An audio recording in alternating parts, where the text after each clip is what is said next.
वक्रतुंड महाकाय सूर्यकोटि समप्रभ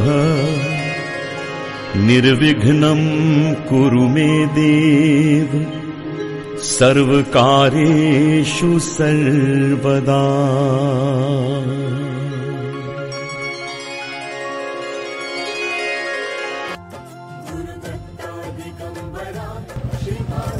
विद्यार्थी मित्रांनो, आज आपण सहलीचा पहिला दिवसात आपण आलेलो आहे कोल्हापूर जिल्ह्यातील शिरोळ तालुक्यातील नरसिंहवाडी किंवा नरसोबाची वाडी इथे। हे जे ठिकाण पाहतोय आपण इकडे हा जो परिसर आहे हा पंचगंगा आणि कृष्णा नदीचा काय इथे संगम आहे आणि हे ठिकाण दत्तप्रभूची भूमी म्हणून ओळखले जाते। इथं एका औदुंबर वृक्षाखाली दत्ताचं मंदिर आहे, तिथं आपण नतमस्तक झालेलोच आहोत। आता आपण पुढच्या प्रवासासाठी निघणार आहोत आणि पुढचा प्रवास आहे आपल्याला कोल्हापूरच्या अंबाबाईचं दर्शन घ्यायचं आहे।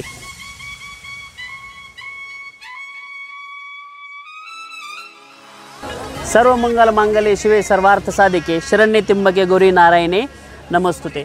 मुलांनो, आज आपण करवीर नगरीत आलो आहोत। कुठं आलो आहोत? करवीर नगरी कोल्हापूरमध्ये अंबाबाईचं दर्शन घेण्यासाठी। तर आपण कुठं आलो आहोत आज सांगा बरं, कुठलं ठिकाण आहे? कोल्हापूर। आणि आता आपण कुठलं दर्शन घेतलंय? हे मंदिर दिसलं तुम्हाला? त्या मंदिरात तुम्ही मंदिराचं निरीक्षण केलं बांधकामाचं? हे हेमाडपंथी शैलीचं बांधकाम आहे। कुठल्या शैलीचं बांधकाम आहे? हेमाडपंथी शैलीचं बांधकाम आहे। आणि तुम्हाला मंदिर पाहून कसं वाटलं रे? त्याचं कोरीव काम बघितलं का? नक्की कोरीव काम बघितलं? तर मग या मंदिराचा निर्माता चालुक्य राजा कर्णदेव हा आहे आणि त्याने इसवी सन 634 मध्ये या मंदिराचं काय केलेलं आहे? निर्माण केलेलं आहे। मुलांनो, ही महालक्ष्मी मूळ प्रकृती आदिमाया भगवती आहे। नाही ती शिवाची पत्नी नाही आणि विष्णूची पत्नी नाही, तर ती या त्रिदेव देवींसह या सृष्टीची जगतजननी आहे। कोलासुराचा वध करून ही देवी करवीर नगरीत रममाण झाली आणि कोल्हापूरकरांसह ती आपली आई अंबाबाई झाली। विद्यार्थी मित्रांनो, हे ज्योतिबाचे मंदिर आहे। 12 ज्योतिर्लिंगापैकी एक देऊळ आहे। यालाच केदारनाथ किंवा वाडी रत्नागिरी असेही म्हणतात। अशी कथा सांगितली जाते की ज्योतिबाने महालक्ष्मीला राक्षसांची युद्धात मदत केली व त्याने या पर्वतावर आपले राज्य स्थापन केले। तो नाथ पंथाचा येतो। हे मूळ मंदिर 1730 मध्ये नवजी सायाने बांधले होते। 4 हातांची मूर्ती या मंदिरात आहे। चैत्र पौर्णिमेला इथे मोठ्या प्रमाणावर जत्रा भरते। यावेळी खूप मोठ्या प्रमाणात इथे गुलाल उधळला जातो, म्हणून हा परिसर गुलाबी आहे। या मंदिराची उंची समुद्रसपाटीपासून 3124 फूट उंच आहे। ही गोष्ट आपण लक्षात ठेवायची आहे। आता इथून पुढे आपण कोकणात जाणार आहोत, म्हणजे पुढचा प्रवास आहे आपला थेट सिंधुदुर्ग किल्ल्याकडे। चला तर मग आता पुढे निघूया। विद्यार्थी मित्रांनो, आपण आता सिंधुदुर्ग किल्ल्यावर जाणार आहोत। या सागरातून बोटीच्या सहाय्याने आपण निघणार आहोत। हा एक जलदुर्ग आहे। भारताच्या पश्चिम किनाऱ्यावर कार्यरत असलेले इंग्रज, डच, पोर्तुगीज, सिद्धी यांच्या वाढत्या प्रभावापासून स्वराज्याचे रक्षण करण्यासाठी हा किल्ला बांधला गेला। हा किल्ला 48 एकरामध्ये पसरलेला आहे। किल्ल्यात एक छत्रपती शिवरायांचे मंदिर आहे। वास्तुविशारद हिरोजी इंदलकरांनी हे मंदिर बांधले आहे। किल्ला बांधण्यासाठी 3 वर्ष लागली। 1664 ते 1667 मध्ये या कालावधीत हा किल्ला बांधण्यात आला। या किल्ल्यावर शिवरायांच्या हाताचे आणि पायाचे ठसे आहेत आणि ही दरवाजाची रचना आपण तर सर्वच किल्ल्यावर पाहत असतो। 4ही बाजूने समुद्रातून वेढलेल्या या किल्ल्याच्या आतमध्ये गोड्या पाण्याच्या 3 विहिरी आहेत। त्यांची नावे दहीबाव, साखरबाव व दूधबाव अशी आहेत। बाव म्हणजे विहीर, बावडी।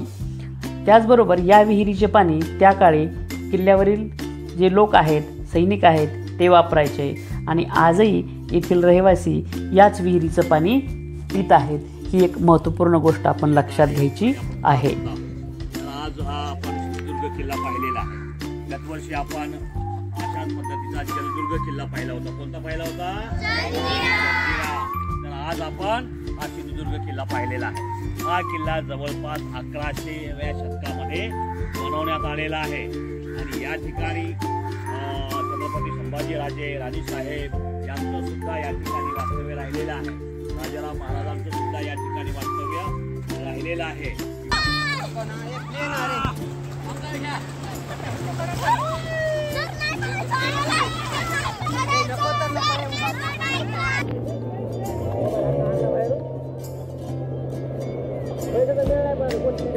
या तारकर्ली बीचवर मुलांनी खूप धमाल केली आणि हा आहे अरबी समुद्र.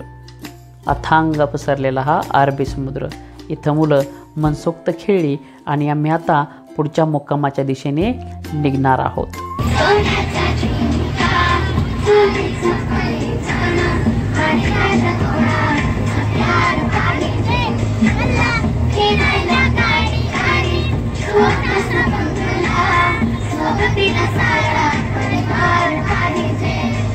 कोकणातील सर्वात स्वच्छ व निवांत असा समुद्रकिनारा म्हणजे कुणकेश्वरचा समुद्रकिनारा.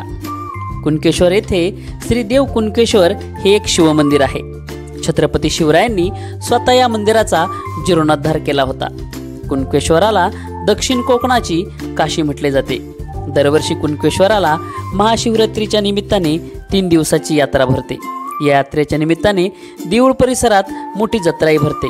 कलिंगडाचा बाजार आणि मालवणी खाजे ही एक या जत्रेचे खास वैशिष्ट्य आहेत. ही गोष्ट आपण लक्षात घेतली पाहिजे.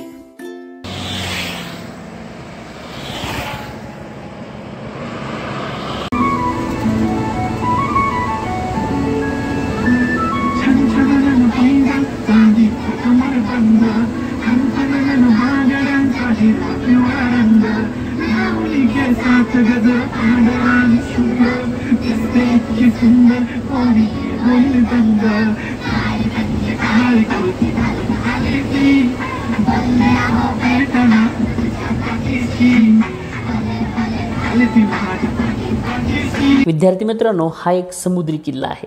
तीनही बाजूने पाणी आणि एका बाजूने जमीन असलेला हा विजयदुर्ग स्वराज्यातील महत्त्वाचा किल्ला आहे. हे जे किल्ला स्पॉट दिसत आहेत ते इंग्रज अधिकाऱ्याने तोफेचे मारे केलेले गोळे आहेत, परंतु तो किल्ल्याच्या भिंती तुटलेल्या नाहीत. इतका मजबूत असा हा समुद्री किल्ला आहे. हा किल्ला मूलतः विजयदुर्ग नावाने ओळखला जातो. हा एक समुद्री किल्ला म्हणजे जलदुर्ग आहे. हा किल्ला पूर्वी घेरिया या नावाने ओळखला जायचा. हा किल्ला छत्रपती शिवाजी महाराजांनी 1653 मध्ये आदिलशहाकडून जिंकून घेतला. त्यावेळी विजय संवत्सर चालू होते म्हणून या किल्ल्याचे नाव त्यांनी विजयदुर्ग असे ठेवले. तिन्ही बाजूने समुद्र आणि एका बाजूने जमीन असा हा वैशिष्ट्यपूर्ण किल्ला आहे. या किल्ल्याला तिहेरी तटबंदी आहे, त्यामुळे शत्रूला सहसा हा किल्ला जिंकणे अवघडच आहे. या किल्ल्यामध्ये भूमिगत बोगदे आहेत जे आपत्कालीन परिस्थितीमध्ये किल्ल्यातून बाहेर पडण्यास अथवा किल्ल्यात येण्यास मदत करत होते. समुद्रातील नौदल छत्रपती शिवरायांनी इथेच पहिले स्वतंत्र मराठा नौदलाचे स्वप्न साकार केले होते आणि इथेच मराठा नौदल त्यांनी स्थापन केले होते. कान्होजी आंग्रे, सरखेल कान्होजी आंग्रे यांच्या मार्गदर्शनाखाली त्यांनी इथे मराठा नौदल स्थापन केले होते. मूळ हा किल्ला 17 एकरच्या परिसरात आहे. काही भाग समुद्रामुळे खचला आहे किंवा समुद्राखाली काही भाग गेला आहे. कान्होजी आंग्रे हे मराठा आरमाराचे प्रमुख होते. या किल्ल्यावरून डच, इंग्रज, पोर्तुगीज, फ्रेंच यांच्याशी लढाई करून किल्ला भगवा फडकत स्वराज्यात कायम राहिला गेला. आता आपण आतमध्ये जाऊन किल्ल्याविषयी अधिक माहिती घेऊयात. किल्ले विजयदुर्गावर तुम्ही या ठिकाणी ज्या ठिकाणी आलेला आहात, हा किल्ल्यावरचा एक अतिशय महत्त्वाचा भाग आहे. याचं नाव आहे खलबतखाना. ज्याप्रमाणे रायगडावर आपण एक खलबतखाना पाहिला होता, तो जो खलबतखाना होता तो जमिनीच्या खाली म्हणजे भूमिगत होता, परंतु हा जो खलबतखाना आहे तो वर बांधलेला आहे. खलबतखाना याचा अर्थ असा होतो की स्वराज्याच्या संदर्भामध्ये ज्या काही गुप्त वार्ता किंवा बातम्या ज्या असतील, जो आपला हेर घेऊन आलेला असतो, ती बातमी सर्व समक्ष न सांगता गुप्तहेर या ठिकाणी येऊन छत्रपती शिवरायांना सांगायचा आणि या ठिकाणी त्याच्यावर दोघांमध्ये गुप्तमध्ये चर्चा व्हायची, त्याच्यावर सल्ला मसलत व्हायची. याचा जो छत जर पाहिला तुम्ही वर बघा, गजमुखी आहे. गज म्हणजे गज हत्ती, हत्तीची कसा आकार आहे सपाटीचा वर, ठीक आहे, त्यासारखा गजमुखी पृष्ठ आहे. असा जो छताचा आकार तुम्हाला पाहायला मिळेल. अतिशय दगडामध्ये पूर्ण बांधकाम झालेलं आहे त्याचं. मित्रांनो, आता आपण आहोत विजयदुर्ग किल्ल्यावर. तीनही बाजूने पाण्याने वेढलेला हा किल्ला आणि एका बाजूनं जमीन आहे. ठीक आहे. तर या किल्ल्यामध्ये आपण आता हे दारूचं कोठार पाहणार आहोत. दारू कोठार म्हणजे काय? पूर्वीच्या काळी ज्यावेळेस तोफेचे गोळे आपण काय करायचो, शत्रूवर डागायचो, ते आणि इतरही काही जे दारूगोळ्याचं साहित्य होतं त्याचं एक ठिकाण आहे.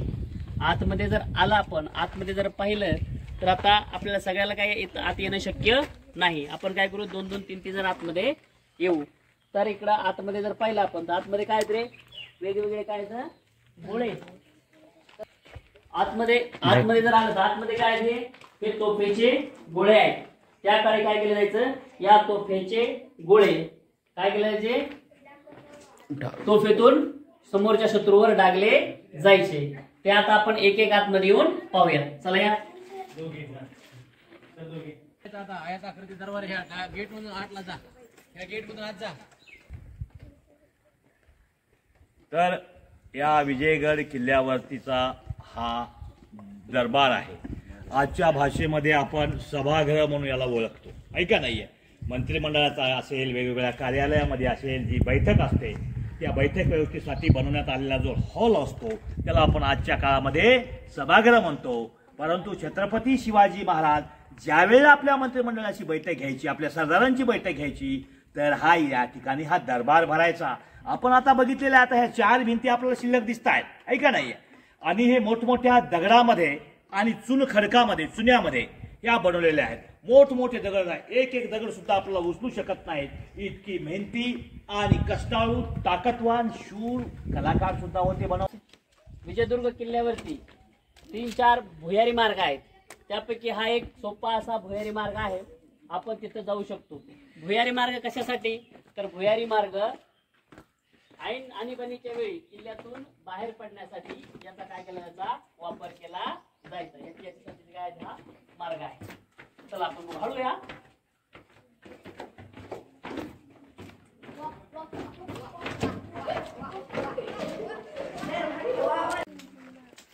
ही तुम्हाला किल्ल्याची भिंत दिसते आणि वर तुम्हाला त्या खिडक्या दिसत आहेत. हा, आणि त्या खिडक्याच्या खाली पन्हाळासारखं दिसतं तुम्हाला आलेलं. इथून पूर्वीच्या काळी जर समजा किल्ल्यावर कोणी शत्रू जर आला तर त्यातून गरम तेल ओतलं जायचं किंवा तिथून शस्त्रास्त्रांनी काय केला जायचा, हल्ला केला जायचा. आता खाली दिसतं इथून पाणी येतंय. सध्या किल्ल्यावर पावसाळ्यात जमा होतं ना पाणी, ते इथून वाहत येतंय आणि पुन्हा वाहत येऊन असं तुमच्या पाठीमागून इथून हे समुद्राकडे जात आहे. ठीक आहे. छत्रपती शिवाजी महाराजांच्या मार्गदर्शनाखाली किल्ले विजयदुर्गचा हा मुख्य दरवाजा मूळतः गोमुखी आहे. बहुतांश छत्रपती शिवाजी महाराजांच्या किल्ल्याचे दरवाजे हे गोमुखीच आहेत. म्हणजे जेणेकरून हत्ती जरी लढाईसाठी आणला तरीसुद्धा त्याला वेग घेता येऊ नये आणि दरवाजा तुटूही नये, अशा प्रकारची या सर्वच दरवाज्यांची रचना किंवा महाद्वाराची रचना छत्रपती शिवरायांनी करून घेतलेली आहे. ही एक खूप मोठी वैशिष्ट्यपूर्ण बाब आहे. ही गोष्ट आपण लक्षात घेतली पाहिजे.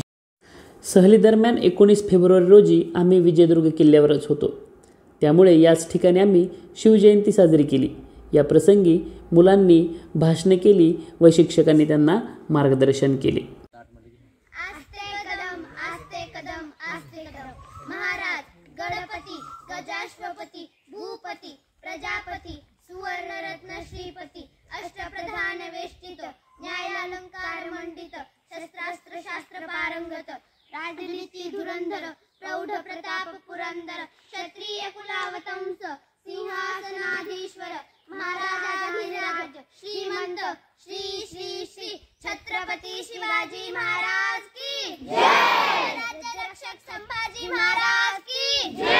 राजमाता राष्ट्रमाता जिजाऊ मासाहेबांचा की जय असो. तुमचं आमचं नातं काय, जय जिजाऊ जय शिवराय, जय भवानी जय शिवाजी.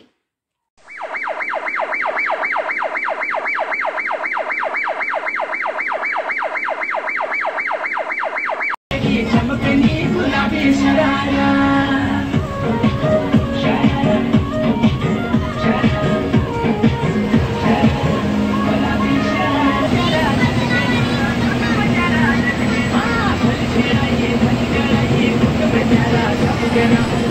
विद्यार्थी मित्रांनो, हे आहे गणपतीपुळ्याच्या श्रीदेव गणपतीचे मंदिर.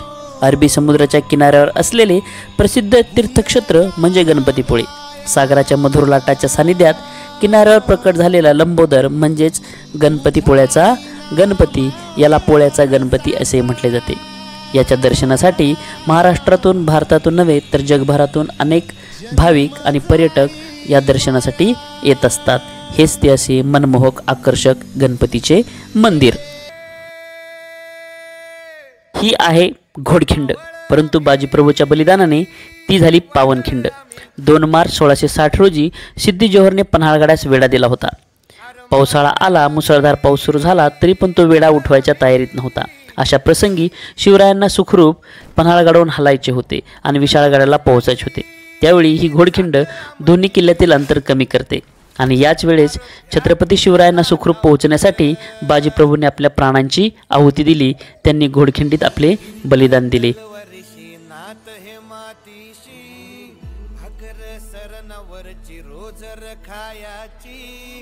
शिवाजी महाराजांच्या अद्वितीय शौर्याचा साक्षीदार असलेला, त्याचबरोबर स्वराज्याप्रती निष्ठा असणारे बाजीप्रभू देशपांडे आणि शिवा काशीद अशा या प्राणाची आहुती देणाऱ्या मावळ्यांचा साक्षीदार असलेला हा पन्हाळगड, याविषयी आज आपण अधिक माहिती घेणार आहोत.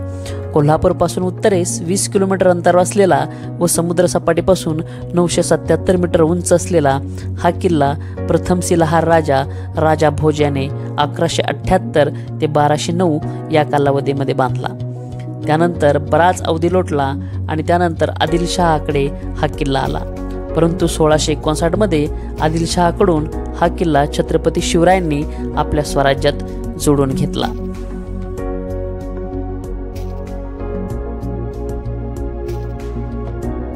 दोन मार्च 1660 सिद्धी जोहरने छत्रपती शिवराय पन्हाळगडावर असताना या किल्ल्याला वेढा घातला होता. संपूर्ण बाजूने भली मोठी फौज घेऊन चौबाजूने किल्ल्याला वेढा दिला होता. अतिशय भक्कम असलेल्या या किल्ल्यावर विविध वास्तू आजही दिमाखात उभ्या आहेत, इतिहासाच्या साक्षीदार आहेत. त्याविषयी अधिक माहिती घेऊ. मित्रांनो, किल्ल्यावर चालत असताना सर्वप्रथम दिसते आपणास ही एक भक्कम अशी इमारत. दिसायला 1 मजली असली तरी प्रत्यक्षात 3 मजली असलेली ही दगडात बांधलेली भक्कम अशी इमारत. मोठमोठे दगड आणि वैशिष्ट्यपूर्ण ही इमारत पाहून मनाला सुखद धक्का बसतो. या इमारतीमध्ये सर्वात वरच्या भागात त्या काळी पहारेकरी मावळे सैनिक राहायचे. त्यानंतर तो मजला उतरून खाली आले की दुसऱ्या मजल्यामध्ये त्या काळी बाहेर जाण्याचे मार्ग, संकटकालीन मार्ग आणि खुसकीचे मार्ग हे मार्ग होते. संकटकालीन बाहेर जाण्याचा मार्ग. त्यानंतर सर्वात शेवटी पायऱ्या उतरून खाली आलं की एक पानवटा दिसत होता. तीच ही इमारत म्हणजे अंधारबाव. हिला शृंगारबाव नावाने ओळखले जात. अंधारबाव पाहून पुढे आल्याच्या नंतर आपल्याला भक्कम अशी एक इमारत दिसते. ती इमारत म्हणजे 3 दरवाजा. 2 मार्च 1660 सिद्धी जोहरने वेढा घालून तोफेचा मारा इथेच केला होता. तेव्हा हा दरवाजा, हा दगड इथे फुटलेला आहे, परंतु दरवाजा तुटला गेला नाही. एवढा भक्कम दरवाजा त्या काळी बनवण्यात आलेला होता. कितीही शत्रूचे आक्रमण झाले तरी दरवाजा तुटणार नव्हता याची खात्री राजांना आणि त्यापूर्वीच्या राजांनाही होती. त्यानंतर आतमध्ये आल्याच्या नंतर इथे पहारेकरी आणि याच्या आतमध्ये सुद्धा एक दरवाजा आहे, एक मुख्य द्वार, त्यानंतर एक द्वार आणि त्याच्यानंतर पुढे आल्याच्या नंतर किल्ल्यामध्ये प्रवेश करण्यासाठी असलेले हे 3रे द्वार. असा हा किल्ल्यात प्रवेश करण्याचा हा 3 दरवाजा हा एकच मुख्य दरवाजा होता. त्यासाठी याच बाजूनं सिद्धी जोहरनं किल्ल्यावर हल्ला केला होता ही गोष्ट आपल्याला विसरून चालणार नाही. पुढे चालत आल्याच्या नंतर भल्या मोठ्या 3 इमारती दिसतात. त्या हत्तीखाना या नावाने ओळखतात. प्रत्यक्षात ती हत्तीखाने नसून ते धान्य कोठारे आहेत. त्यांची नावे गंगा, यमुना आणि सरस्वती. संकटात, दुष्काळात किल्ल्यावरील लोकांना किंवा स्वराज्यातील लोकांना, रयतेला धान्य पुरवण्यासाठी ही धान्य कोठारे इथे बांधलेली होती. 50,000 पौंड क्षमता असलेली धान्य कोठारे अत्यंत सुरक्षित, हवेशीर, लांब लांब पन्हाळे असलेली वैशिष्ट्यपूर्ण ही कोठारे आहेत. हा आहे छत्रपती ताराराणी यांचा राजवाडा. इसवी सन 1708 मध्ये कोल्हापूर राज्याच्या स्थापनेवेळी त्यांनी हा राजवाडा बांधला. पन्हाळा हेच ठिकाण त्यांनी राजधानीसाठी निवडले. याच राजवाड्यातून 1782 पर्यंत म्हणजे तब्बल 74 वर्ष त्यांनी राज्यकारभार पाहिला. हे आहे शिवमंदिर, छत्रपती शिवरायांचे मंदिर. हे शाहू महाराजांनी बांधले. यामध्ये शिवरायांची अश्वारूढ मूर्ती आहे. या मंदिराच्या पाठीमागे या 22 प्रकारच्या गुहा आहेत. पुढे चालत आल्याच्या नंतर छत्रपती शिवरायांच्या इतिहासातील साक्षीदार असलेली सज्जा कोठी ही एक महत्त्वपूर्ण इमारत आपणास पाहायला मिळते. छत्रपती शिवराय आणि संभाजीराजे यांची भेट पौष वैद्य सप्तमीला म्हणजेच दिनांक 13 जानेवारी 1680 रोजी शेवटची भेट याच ठिकाणी झाली होती. यानंतर या सज्जा कोठीतच छत्रपती शिवाजी महाराज पन्हाळगडावर अडकले असताना शिवा काशीद आणि त्यांच्यात संभाषण आणि खलबत याच ठिकाणी झाली. हीच त्याची साक्षीदार असलेली सज्जा कोठी. याच ठिकाणी छत्रपती संभाजी महाराज आणि शिवाजी महाराज यांची शेवटची भेट घडून आली होती. त्याचबरोबर याच ठिकाणी संभाजी महाराजांना कैद असताना त्यांच्यावर 2 वेळा विषप्रयोगी झाला होता अशीही माहिती सांगण्यात येते. अत्यंत छत्रपती शिवाजी महाराजांच्या जीवनातील महत्त्वपूर्ण प्रसंग या किल्ल्यावर घडलेले आहे. हा आहे शाहू महाराजांचा न्यू पॅलेस किंवा शाहू पॅलेस. कोल्हापूरमधील हा राजवाडा 1877 ते 1884 या काळात बांधला गेला. यासाठी 7 वर्ष लागली आणि त्या काळात 7 लाख रुपये खर्च आला. काळ्या पॉलिश केलेल्या दगडात बांधलेला भारतीय स्थापत्यकलेचा हा एक उत्कृष्ट नमुना असल्याने इथे सतत पर्यटकांची रेलचेल असते. त्याचबरोबर यामध्ये बाग, कारंजे, कुस्ती मैदान यासह विस्तृत परिसर आहे. त्याचबरोबर या इमारतीत 8 कोन आहेत आणि मध्यभागी एक मनोरा आहे.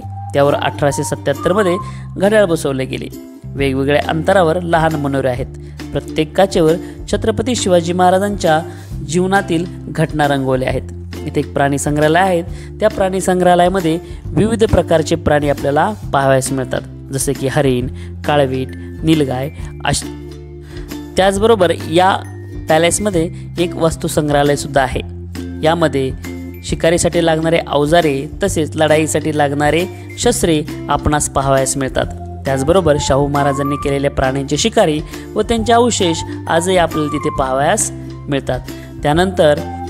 त्याचबरोबर या राजवाड्यामध्ये आपल्याला उत्कृष्ट असा शाहू महाराजांचा दरबार पाहावयास मिळतो आणि हा दरबार पाहून आपण आश्चर्य व्यक्त करतो. इतका हा सुंदर असा दरबार आज एखाद्या चित्रपटाला लाजवेल असाही हा दरबार आज आपणास पाहावयास मिळतो.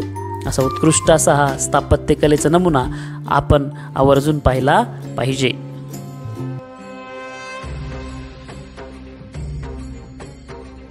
पंढरपूर हे श्री विठ्ठल व रुक्मिणी यांचे पवित्र स्थान आहे. पंढरपूर भारताचे दक्षिण काशी व महाराष्ट्राचे कुलदैवत म्हणून प्रसिद्ध आहे. श्री विठ्ठलाच्या प्राचीन मंदिराचे इसवी सन 1195 मध्ये जीर्णोद्धार करण्यात आला. शहरात इतर हिंदू देवतांची मंदिरे असून अनेक संतांचे मठ म्हणजे धर्मशाळा आहेत. पंढरपूर शहर चंद्रभागा म्हणजे भीमा नदीकाठी वसलेले आहे. आषाढी व कार्तिकी एकादशी निमित्त पंढरपुरामध्ये अनेक भाविकगण विठुरायाच्या चरणी नतमस्तक होण्यासाठी पंढरीत येत असतात.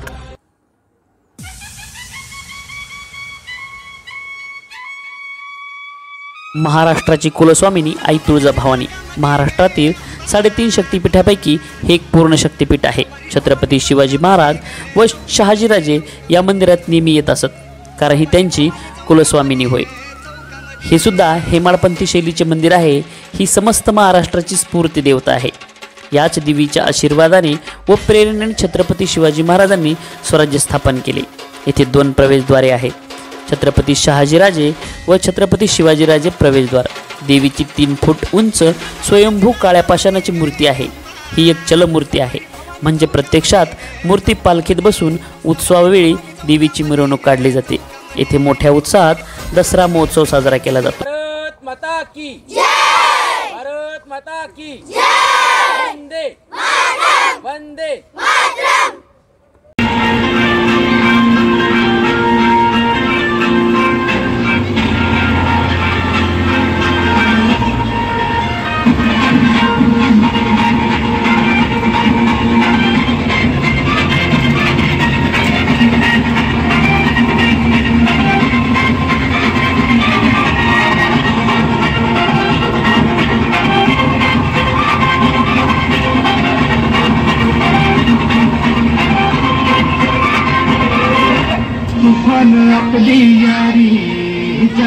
हाय लय भारी इमोशन्स ने भरलेली कागाला फिरणारी यारी लढायचं नाही आता भिडायचं नाही त्याला सोडायचं नाही आम्ही सोबत हाय आमची पावर हाय तुम्हाला सोसायचं नाही आपली यारी नाही भन्नाट हाय आपली यारी नाही भन्नाट आपली यारी नाही भन्नाट आपली यारी नाही भन्नाट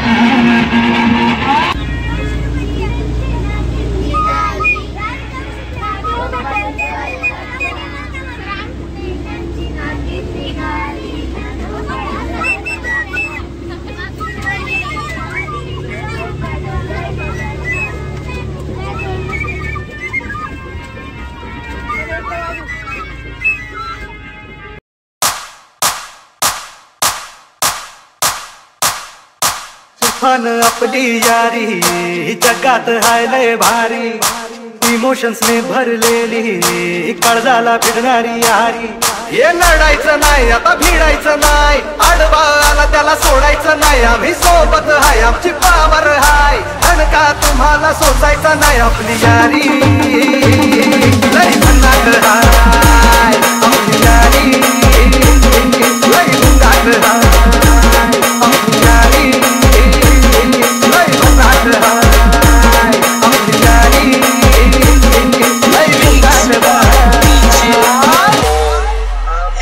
VJ Dollar.